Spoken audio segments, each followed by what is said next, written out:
আল্লাহ তাআলা তার বান্দারা যে এতটাই নিমুখারাম আর এতটাই অকৃতজ্ঞ, এই রাগে এই ক্ষোভে আল্লাহ তাআলা পবিত্র কোরআনের আরেক জায়গায় দুনিয়ার মানুষকে বলতেছেন, কুতিলাল ইনসানু মা আকফার, দুনিয়ার মানুষ তোমরা ধ্বংস হয়ে যাও, তোমাদেরকে আমি এত নিয়ামত দিলাম, এত কিছু দান করলাম, আর তোমরা আমার নিয়ামতের শুকরিয়া আদায় করছো না, আমার কৃতজ্ঞতা আদায় করছো না, আমার প্রতি তোমরা অকৃতজ্ঞ। তোমাদের মতো বান্দা, তোমাদের মতো মানুষ আমার দরকার নাই, তোমরা ধ্বংস হয়ে যাও। রাগান্বিত মেজাজ নিয়ে বললেন, কুতিলাল ইনসানু মা আকফার, মানুষ তোমরা ধ্বংস হয়ে যাও। এখন প্রশ্ন করি আপনাদের, আল্লাহ যে দুনিয়ার মানুষকে ধ্বংস হইতে বললেন, দুনিয়ার মানুষ কি এখনো ধ্বংস হইছে? মানুষ তো ধ্বংস হয় নাই। অথচ আল্লাহ তাআলা সূরা ইয়াসিনের সর্বশেষ আয়াতের আগের আয়াতে বলতেছেন, ইন্নামা আমরুহু ইযা আরাদা শাইআ, আমি আল্লাহ যখন কোনো কিছু হওয়ার ব্যাপারে ইচ্ছা পোষণ করব, আমি শুধু বলবো কুন হও ফায়াকুন, সাথে সাথে হয়ে যাবে। আল্লাহ কি বলবেন? কুন হও ফায়াকুন, সাথে সাথে হয়ে যাবে, সাথে সাথে হয়ে যাবে।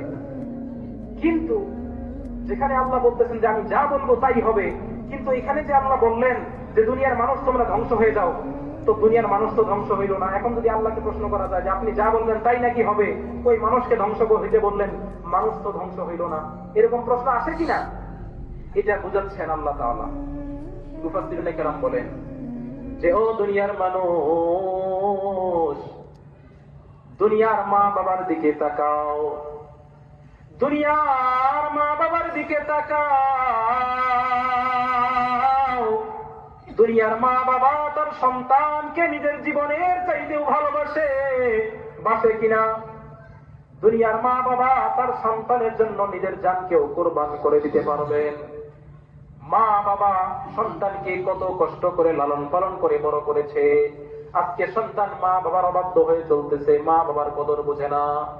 ও যুবক ভাই, মা বাবা আল্লাহর দেওয়া তোমার জন্য একটা বড় নিয়ামত। যেদিন তোমার মা, যেদিন তোমার বাবাকে তুমি হারিয়ে ফেলবে, সেদিন তুমি বুঝবে যে মার কি মূল্য ছিল আর বাবার কি মূল্য ছিল। আমার বোঝানোর বিষয় যেটা, যে দুনিয়ার মা বাবা তার সন্তানদেরকে নিজের জীবনের চাইতেও বেশি ভালোবাসে, যে মা বাবা তার সন্তানকে এতটাই ভালোবাসে, কিন্তু অনেক সময় সন্তান যখন মা বাবার খুবই অবাধ্য আচরণ হয়ে যায়, অবাধ্যতা করে, মা বাবার সঙ্গে দুর্ব্যবহার করে, বেয়াদবিমূলক আচরণ করে, অনেক সময় মা বাবা রাগান্বিত মেজাজ নিয়ে সন্তানকে গালি দেয়, আর রাগান্বিত মেজাজ নিয়ে মাঝে মধ্যে বলে এই সন্তানটাকে আর দেখার ইচ্ছা করে না, এইটা মরে না কেন। রাগান্বিত মেজাজ নিয়ে বলে কিনা এরকম অনেক মা বাবা? রাগান্বিত মেজাজ নিয়ে মা বাবা তার সন্তানকে এইভাবে বদদুয়া দেয়। কিন্তু আপনাদেরকে প্রশ্ন করি, ডৌকাদের মুসলমান, আপনারা বলেন বাস্তবেই কি দুনিয়ার কোন মা বাবা চায় যে তার সন্তানটা ধ্বংস হয়ে যায়? বাস্তবে দুনিয়ার কোন মা বাবা চায় না যে তার সন্তানটার কোনো কিছু হোক, তার সন্তানটা দুনিয়া থেকে চলে যায়। ঠিক তেমনি ভাবে আমার আল্লাহ দুনিয়ার মানুষকে বলতেছে, ও আমার দুনিয়ার বান্দারা, আমি আমার বান্দাদেরকে বড় মোহাব্বত নিয়ে বানাইছি, আমার বান্দাদেরকে আমি বড় ভালোবাসা নিয়ে বানিয়েছি।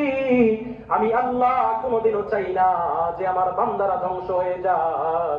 আমি সাময়িক সময়ের জন্য একটু রাগান্বিত মেজাজ নিয়ে আমার বান্দাদেরকে সতর্ক করে, আমার বান্দাদেরকে একটু শুধরাবার জন্য শুধু একটু রাগ করেছি, আর বলেছি কুতিলাল ইনসানু মা আকফার, মানুষ তোমরা ধ্বংস হয়ে যাও।